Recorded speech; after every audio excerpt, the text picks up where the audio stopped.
atuma wewe nuko wewe nzi ko umuntu aguhaye akazi ugakora kuri kwamba urumva neza genda umuronderere hose hejuru utamubura ibihembo byawe biriho aho kazi genda gakora ntugire ubwoba ariko se umubwiye ko genda unigure oya ngiye kurondera gusa aho wari hari uko bimeze kose umpa amakuru usubira umpa amakuru usubira umbwira uko bimeze byose uheraniwe n'amahera y'amayinite umbwira nta kibazo sawa nakumvise bita neza cyane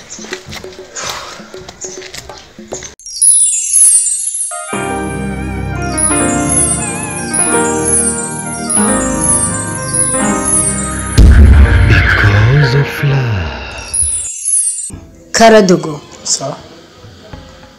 Uri Karadogo? Urazi so ngene yitwa? Yego. Yitwa nde? Karangwa. Karangwa? Yego. Kandi so Karangwa twabanye igihe kirekire? Yego. Kandi ibyo urabizi? Yego. Hari ibintu rero utazi.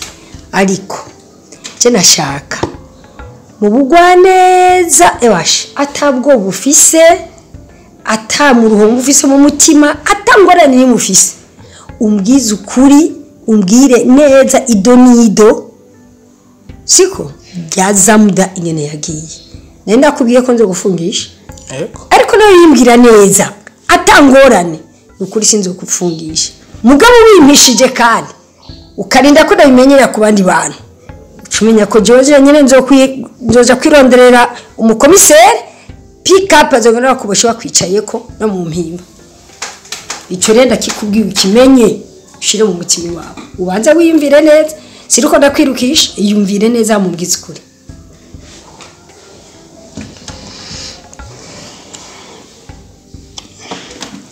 ngiye basije mvuge ibintu kuri ndaje ndakubwiza ukuri rero yego ukuri guca muziko ni gushasha ariko binakubaza ikintu yego mbaze zamuda sumuzukuru wawe cyane kandi we wenyene visi none okwemera amaso ya zamuda buri munsi akazuka amasora amosozi amaso ya zamuda sinoshima kwava mu amosozi imisi yose ariko rero mu gihe ariko arava mu amosozi kwera kutumva kwiwe ndamureka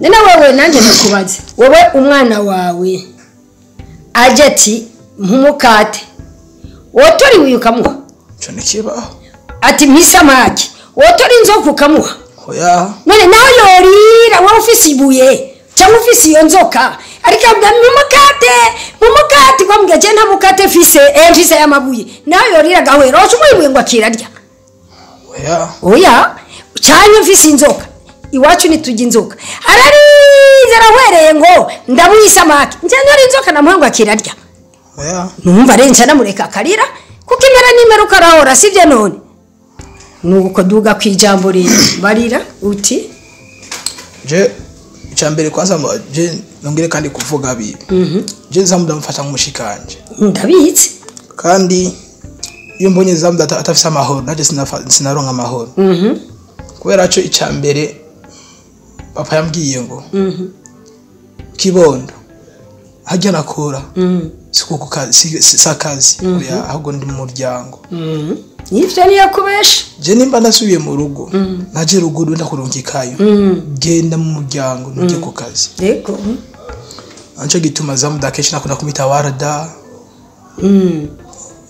aho nyenda namuhamagaza y'umushikanje kwa nafata mushika nawe ntangorane n'ukuri ugira ngo hari ico wakoze kibi n'ukuri ni mushikawe kandi najewe ndi bibi wawe yego mugabo shaka ukuri kuva mu kanwa kawe aho yego arakoze kuri ico yego namabya amfata nka mama yego ariko ico gihe zamuda sanze agiye kumuryango aramamagara arambira none Karadogo tuvugishije ukuri buri munsi nzokwama ndera DJ nyene nabwira uti je ngana kiwe bana no gufashamwo arambira uti no office ubufasha bwanje bwa nyuma kandi wewe kandi tuvuga ni wewe office imodoka je ndiko ndagenda n'amaguru kandi aho ngiye ni kure niwe rero nshikana je nabwira none ariko zamuda no kure umuryango wacu wose kwera bakaburugo kumanuka aramuka nani marafite imodoka Yego. agenda bikurahe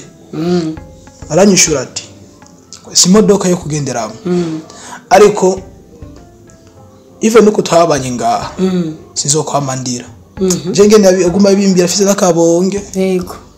ndijigwa ndamubwira uti ushakike je ubucyo narafite ubace ndagufashe arambwira uti aramubika wa muhungu wahagaze nganye ku muryango abwiye ngo ndamwibuka hamudani ngo hewe uyo nyene akikuya hapa ufike na mwacahingiye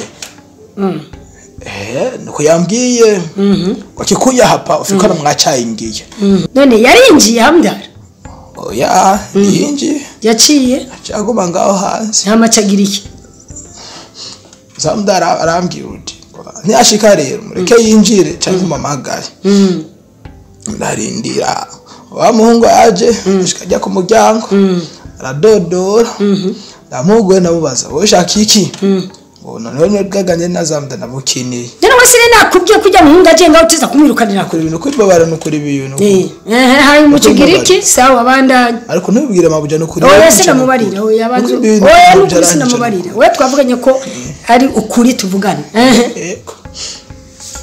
wa muhungu amudana amaze kuza ndinjira muzi namagara zamdabwira uti Hamdani yaje ari ngaha hanze zamdara soka nashakoshi yiwe asoka nashakoshi yasohokanye ishakoshi yego urabura karagenda n'ishakoshi uzi neza ko agiye ahantu atazogaruka oya nuko bijera yawe yaragiye basi atakina twaye wari kugurura kuko ruziti aratebagaruka agiye yikoresha ishakoshi uramureka aragenda oya nuko bijera zinarenze n'ukuri bijera zinarenze n'ukuri kweli oya nuko nezina waruzi ko agiye wabona ko agiye atwaye ishakoshi aje narizi ko agira soke gusaba chaga reka niyo yakubwiye kuri urufunguzo uri imodoka yiwe kweli ubwo rutwa guze mwibibuye n'icangara bateranije meba byita ngo ni beto ubwo rutwa gwaguzemo beto rutumva kandi nkano rudoda kandi je none wa munsi nagukubise iwe mponda ku mutwe ni wari kumva neza oya nuko ribi so kijuju nuko rikubise urabura kare koresha aragenda kweli nuko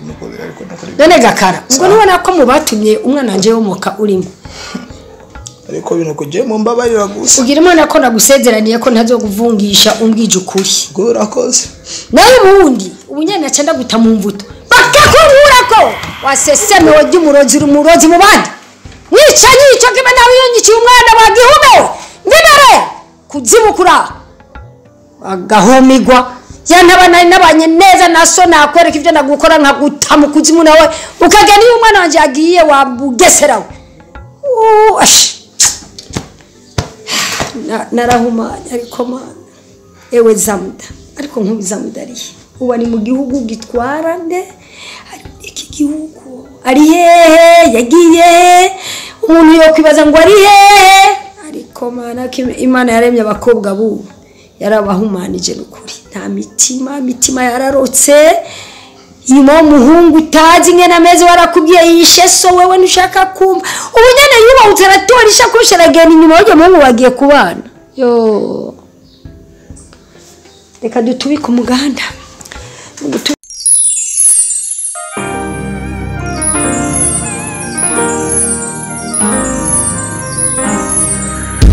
Because of love.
Pole sana na mchoko.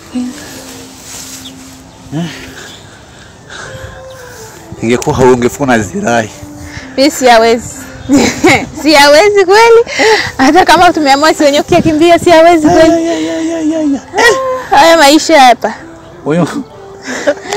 Najua sinaamini ikae kweli yani. Hapana. Akasikia kamlima. Yani lakini ndo sawa tutafanya mazoezi. Afisha pazoea. Sitamani hata kurudi huko. Hata maisha ni pale hamisi siku zote. Ndio tuko wote. Uzuri sana. Hakuna kansi. Ndio tunazianjia njiani. Niko ndio tutafika kwanza nyumbani. Ni huyo mlima kupanda nafikiri ni vivi. Mwenyewe kwanza na wewe. Yaani unapanda mlima mpaka unasikia njaa. Afu unapendaka ndizi wewe. Ndo favorite fruit yangu. Wallahi.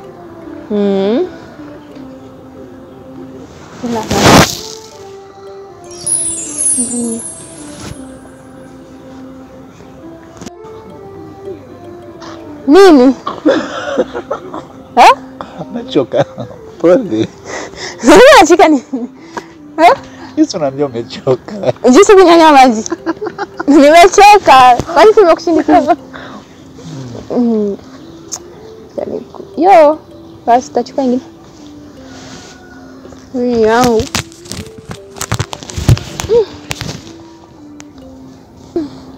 Na wewe tupike. Napokuwa na wewe nakuwa ni nile muda wote nilale saa yote. Hakuna majuto tena. Kabisa. Mimi nafurahi hata yaani sijui hata nasema hautaweza kuishi hivi na vile. Mbona yote kawaida tu. Mimi nafurahi nasikia yani hivi tuko na uhuru. Hakuna mzamda ndani someni masters fanye wala wangu hiyo masters nayo. Ndio malo. Yeah, yes maliza. Tunataka kukula na nita hapa nimekula. Yes. Unajua kila kitu. Kienda kuna na mipango ya Mwenyezi Mungu. Na mimi sidhani kama usalama wangu ungekuepo bila ya uwepo wako. Haiwezekani. Sasa promise. Nitaendelea kuona wewe bega kwa bega. Lazima ni promise. Hivi unaona tuko wapi? Step kwa step. Yaani mimi mpaka mmoja wetu wapi? Lakini naweza mmoja akifika naongea na kuku. Tutafuatana hivyo hivyo. Yaani nimechoka miguu. Nini? Siku ya kuzaliwa ilikuwa moja. I think so pia na ya kufa. Hiyo ni kawaida. Yaani tumekuja duniani tuwe wawili, tuondoke wawili. Ndio mimi sina shaka na chochote kile. Sasa nikusaidie ndizi hapo. Yanywa maji. Mimi nitakusaidia ndizi. Yaani kwa ajili yako niko tayari kwa lolote. Mimi nitakusaidia ndizi. Wewe nywa maji. Ila ungemaliza kwanza ndio tuende sote tunatembea barabarani. Hizi zitaishia hapa. Hii kwanza hizi ziache tu kwa nyumbani. Kula hiyo. Kule ganda. Nywa maji tuende. Nachoka kweli. Haya tupambane na hali yetu. Tumeachagua wenyewe. Kabisa la tumeridhika. Lakini mbona ni raha? Uzuri sana. Kwani pana raha zaidi ya hii? Hakuna. Maisha ndio haya.